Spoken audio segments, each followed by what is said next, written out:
This is Jack Fishman behind the camera speaking with music director Sebastian Langlessing about his debut on October 2nd.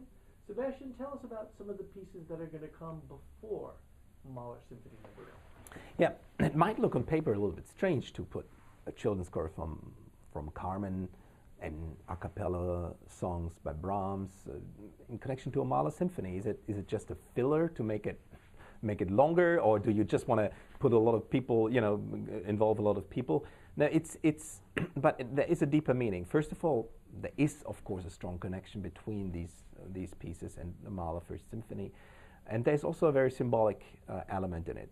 We open this season with the children, and the children are the future of not only of society but also of music making.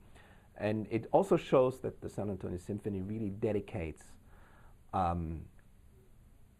is very dedicated to education and to our future audiences. And these kids marching in at the beginning of the concert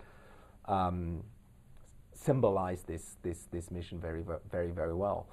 The approach that kids have to music is so direct, and I think sometimes it's very inspiring actually to work with children, because it brings us back to the roots where we come from. So we start with this fresh energy of this chorus from Carmen, and also the connection to Mahler here is very clear. Mahler, as I said before, has this approach that sometimes comes from quite naive, childish poetry, inspiring him to the most amazing music, and this he could have been inspired even by this chorus from Carmen, and this trumpet signal at the start of it is also something very Mahlerian. So we see here a strong connection in the musical language of Bizet and Mahler. Later on, we have the master singers involved. They don't sing with the orchestra, they sing a cappella. And as I said, it is very important that we, as musicians and as conductors, we make the orchestra sing, because the human voice is, of course, the start of music. And I think the best what you can achieve with an orchestra is that it sounds like a chorus singing a cappella, and it has this purity of human voice.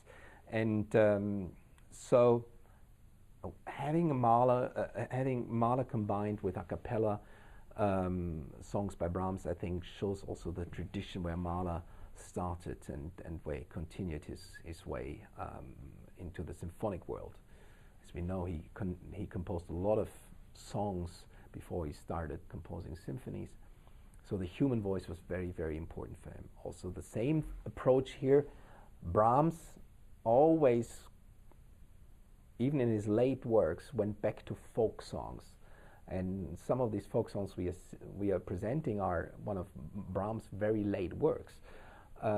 This getting back to the roots is something very important, and always reflecting where everything started in folk songs and a cappella singing is very important, even in the most sophisticated orchestral playing.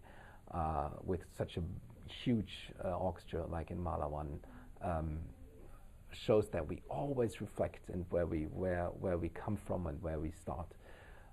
So this whole event is shaped in a way that we all celebrate music, but it started with a human voice.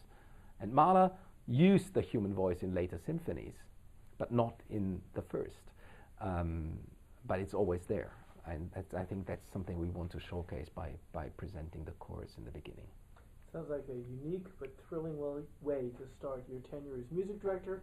October 2nd, 2010, Maestro Sebastian Langlessing and the San Antonio Symphony.